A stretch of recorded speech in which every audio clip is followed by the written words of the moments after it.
ഇന്നലെ മണ്ണാർക്കാട് ഒരു ചടങ്ങിൽ വെച്ച് മുൻ മന്ത്രി ശ്രീ KT ജലീലിൻ്റെ കുട്ടികളോടുള്ള പെരുമാറ്റം തികച്ചും അനുചിതവും അവഹേളനപരവും ആണ്.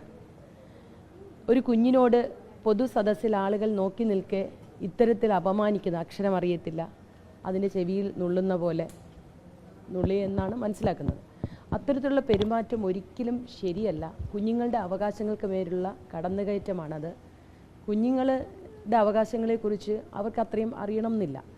ഇന്ന് ഇപ്പോൾ കുറച്ചു മുമ്പ് അദ്ദേഹത്തിൻ്റെ ഒരു ഫേസ്ബുക്ക് പോസ്റ്റ് കണ്ടു. അതിൽ അദ്ദേഹത്തിൻ്റെ പ്രവൃത്തിയെ ന്യായീകരിക്കുക.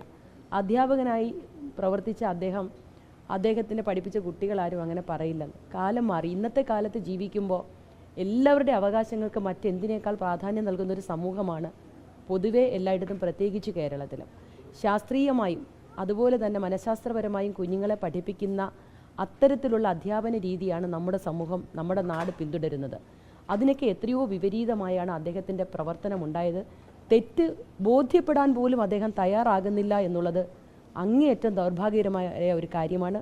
ഒരു മന്ത്രിയായി പ്രവർത്തിച്ച ഒരാൾ, അധ്യാപകനായി പ്രവർത്തിച്ചു എന്ന് പറയുന്ന ഒരാൾ, അദ്ദേഹത്തിൻ്റെ ഭാഗത്തു നിന്നുണ്ടായ തെറ്റ് തിരിച്ചറിയാൻ പോലും തയ്യാറാകുന്നില്ല എന്നുള്ളത് അദ്ദേഹത്തിൻ്റെ പാർട്ടി, ഇപ്പോൾ CPM-ലൊക്കെ അദ്ദേഹം മെമ്പർഷിപ്പൊക്കെ എടുത്തിരിക്കുകയില്ലേ, അപ്പോൾ ആ പാർട്ടിയെങ്കിലും അദ്ദേഹത്തെ ഒന്ന് ബോധ്യപ്പെടുത്തി കൊടുക്കണം.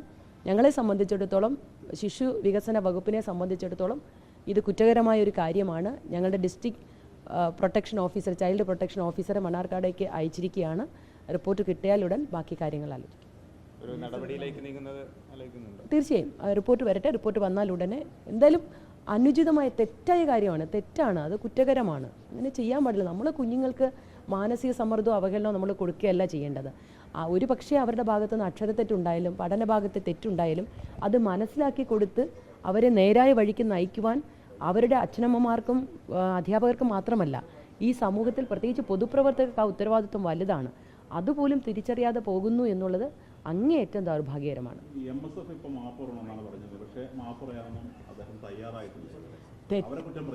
താൻ ചെയ്തത് തെറ്റാണെന്ന് അദ്ദേഹത്തിന് തിരിച്ചറിവാകുന്നില്ലല്ലോ. അയാളല്ലേ മാപ്പിനെ കുറിച്ച് അദ്ദേഹത്തെ ചിന്തിക്കാൻ കഴിയുള്ളൂ. പക്ഷേ അദ്ദേഹം അത് ചിന്തിക്കണം, ഒന്ന് ആലോചിച്ച് നോക്കണം. ശരിയാണോ തെറ്റാണോ? തെറ്റാണെന്ന് ഈ പൊതുസമൂഹത്തിന് ബോധ്യമുണ്ട്. നമുക്കും അങ്ങനെ തന്നെയാണ് തോന്നുന്നത്.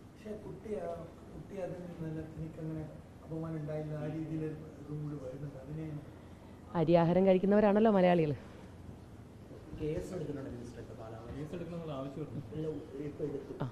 തീർച്ചയായും അത് സ്വാഗതാർഹമാണ്.